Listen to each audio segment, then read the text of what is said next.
Cool. And then the other thing I want to bring up was this one. So this got released by a Flash. So they did a release called Bitcoin Payments in Retail: How Steak and Shake saw sales rise 11%. I don't know if you saw this week, but one of the key takeaways was accepting Bitcoin payments in retail is no longer a gimmick. It can cut fees, attract new customers, and future-proof retail payments. So Steak and Shake released this tweet. It said in second quarter of 2025, Steak and Shake's same-store sales increased by 10.7%. Bitcoin has been a game changer. Thank you, Bitcoiners, Bitcoin burgers, and beyond. So if you don't know, Steak and Shake has adopted Bitcoin as a payment solution. You can now purchase your burgers at Steak and Shake with Lightning, Bitcoin Lightning at lightning speed. It seems, I think when we looked at it, it does seem that they're using, who are they using on the back end? Did we ever figure out the nodes? Oh, well, Flash. Flash is the company that's providing, I believe, the nodes and the UI and stuff. Oh, okay. Unless maybe Flash is using Spark. Okay. They might be. I'm not exactly sure, but Flash is definitely the point of contact for Steak and Shake in terms of their Bitcoin setup. That's why they're promoting. Okay. Yeah. So one of some numbers for the people that are viewing this on YouTube. So payment fees are one of the largest hidden costs in U.S. retail. In 2023, merchants paid 172 billion, billion in credit card processing fees. That's just stupid. Steak and Shake reports have around saving 50% on those transaction fees. So when customers pay in Bitcoin versus traditional credit cards, they're saving a lot of money. So this is coming from Dan Edwards, Chief Operations Officer at Steak and Shake. He says, our experience so far with Bitcoin has been that it is faster than credit cards. And when customers choose to pay in Bitcoin instead of credit cards, we are saving about 50% in processing fees. I just wonder where the processing fees are coming from, because in Lightning, the sender is paying the fees. So they must be paying Flash or Spark, or maybe they're discussing the fees that they pay in terms of getting inbound liquidity. But I'd be curious about the breakdown of where they say their fees are coming from. Well, the second thing I want to bring up was the faster settlement. So there's a much faster settlement. There's zero chargebacks because they're using Lightning, and then another operational upside is that, particularly for CFOs or CTOs that are potentially listening to this, is there's no fraud disputes. As you know, with credit cards, and we were just talking about this on the other top story this week, is that you can get into this position of like the Wall Street Journal or like any of these gym memberships where they like get you stuck in their like they're just like vortex of like, you're stuck paying us forever and you can't unsubscribe. Well, now you can't do that, right? So this is what's really cool about it. The other really cool thing is it's boosting foot traffic because, as you know, Bitcoiners like us, me and you, Keyan, and everybody we know in our community are notorious, absolutely notorious for spreading the gospel and being loyalty customers. Just like last night when there's a BitDevs that was going on here at Bitcoin Park. And where do you think they went afterwards, Keyan? Take one guess. Did they go to Steak and Shake? No, they didn't. But they went to a Bitcoin bar called, what's the name of the Bitcoin bar? Saturn. Wait, I thought Which accepts, what do they accept? Lightning. Ethereum. No, they accept Lightning. I stayed here because I'm dedicated to my job and I'm no fun. But I would have gone if I didn't have a lot of work to do.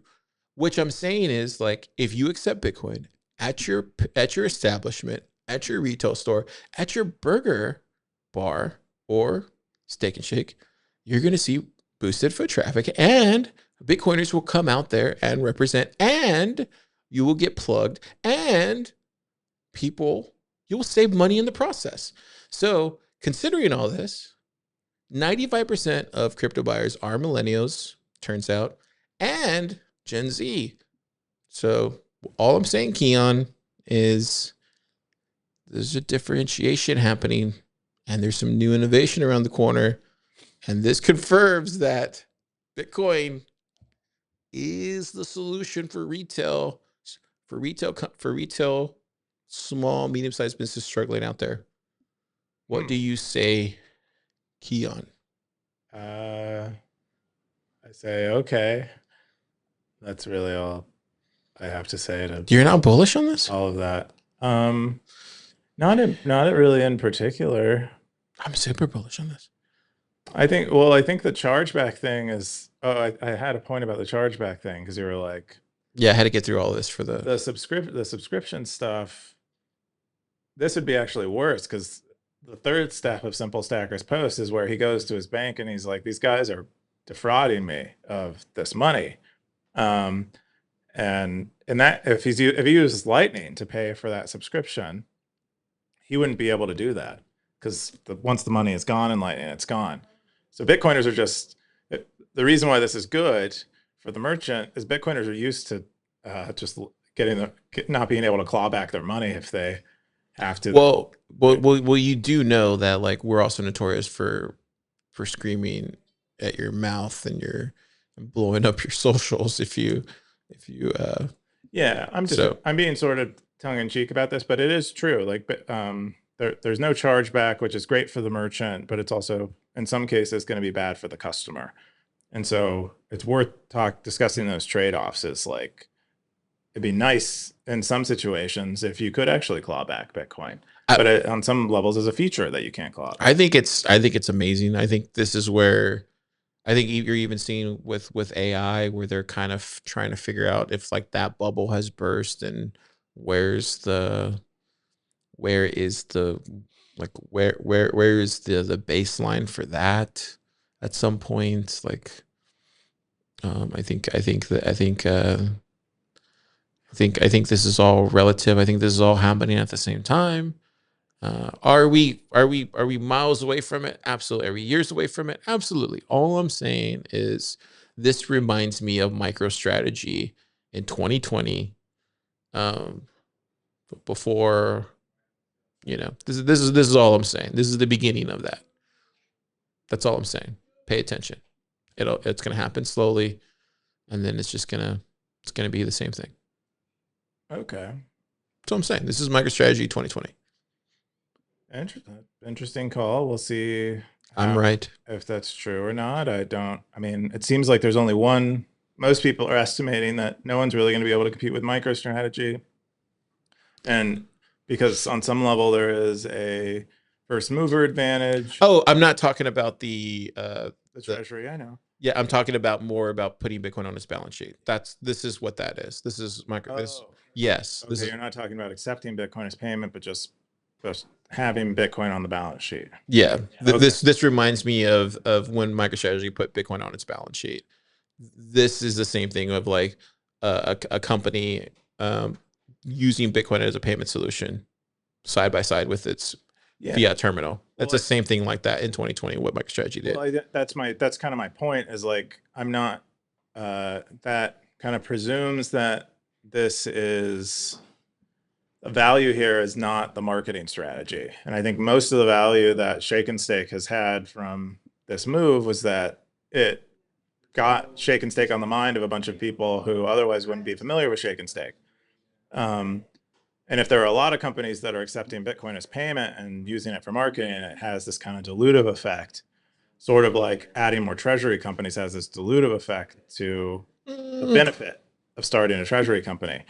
Anyway, that's most of what I'm saying. It's like if Bitcoin is not solving a real problem, and this is just sort of a gimmick, I don't know if we'll see more of this. I was just providing somewhat of a counter point of view. yeah, I can see the counter to that. I don't think that's necessarily a I would love to see more Bitcoin payments though, and I'd love to yeah see more of this. I'm just yeah, but saying. I don't necessarily think that's like a. I mean, yeah, sure, it's a counter, but I don't think that's like a. Um, to me, that feels more like I don't think that's a reason why people would do it. I think it's actually, you know, people out there are struggling, and they need to find some sort of way to make more money. And So this you don't is think this is about marketing? No, I think this is about trying to like save and ways to make money. Like, I don't know if you saw across the street, but P. Terry's is closed today.